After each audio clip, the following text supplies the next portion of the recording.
మార్గశిర శుద్ధ త్రయోదశి హనుమద్ వ్రతంగా ఆచరిస్తారు. అంతకు ముందర 40 రోజులు హనుమద్ దీక్ష తీసుకున్న ఎందరో మంది భక్తులు ఆనాడు వ్రత దీక్ష విరమించుకుని హనుమంతుడు దర్శనం చేసుకుని ఆయా గుళ్ళలో విరమిస్తూ ఉంటారనమాట. అంటే మార్గశిర శుద్ధ త్రయోదశి నాడు హనుమంతుడు సీతమ్మ వారిని కలిశారని చెప్తారు.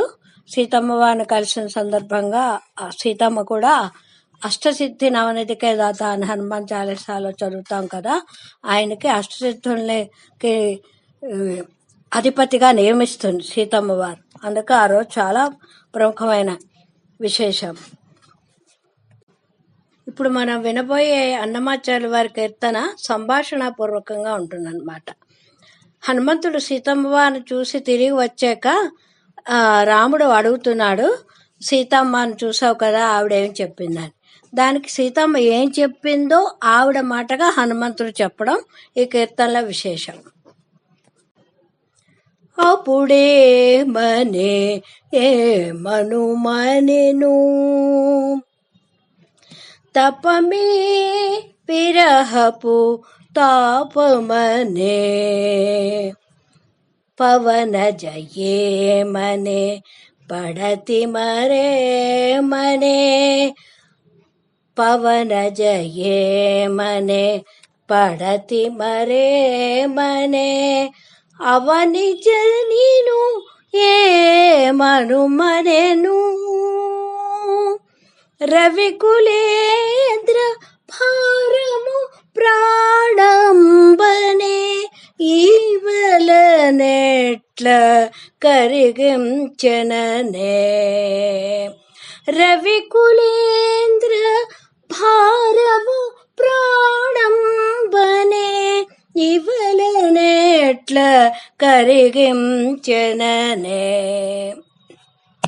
ఇంకా ఏమనే ఇంతి మరేమనే కొంకొక ఏమనే కోసరి ఏమనే బొంకుల దేహము పోరి వేదనే చింకవేట ఇటు చేసననే నను ఏమనే ప్రాణము మనకొకటనే తనకు నీవలనే తాపమనే మనుకులేశ ప్రేమపు మనకూటమి ఘన వెంకటగిరి కంటిననే. మనమంతా జరిగిన విషయాలు తలుచుకొని అయ్యో అలా జరగాల్సింది కాదే, అలా ఇక్కడ తప్పు చేయకుండా ఉంటే జరిగేది కాదేమో అని చింతించడం సామాన్యం. దానికి సీతమ్మ వారు కూడా అతీతురాలేం కాకుండా ఆ జింక వేట వల్ల కదా ఈ కష్టాలన్నీ వచ్చాయి అని చెప్పుకుంది తన బాధని. అంతా సీతమ్మకే తప్పలేదు, అయ్యో అలా చేయకుండా ఉండాల్సిందే అని అనుకోవడం. అందుకే కృష్ణ పరమాత్మ భగవద్గీతోపదేశంలో చెప్తాడు కదా, ఉదాసీనో గత వ్యధ అని. పాతగా జరిగిన విషయాల గురించి అదే పనిగా చింతించి లాభం లేదు. అలా అని ఉదాసీనంగా అంటే నిర్లక్ష్య వైఖరి, జరిగితే జరిగిందిలే అని తీసిపారేయడం కూడా మంచిది కాదు అని ఆ ఉదాసీనో గత వ్యధ అని ఉదాసీనం అన్న మాట ముందర చెప్పారని ఎందరో పండితులు విశ్లేషించి ఉన్నారు. అన్నమాచార్యుల వారు ఎప్పుడు సుఖాంతంగా ముగిస్తారు ప్రతి కీర్తనను.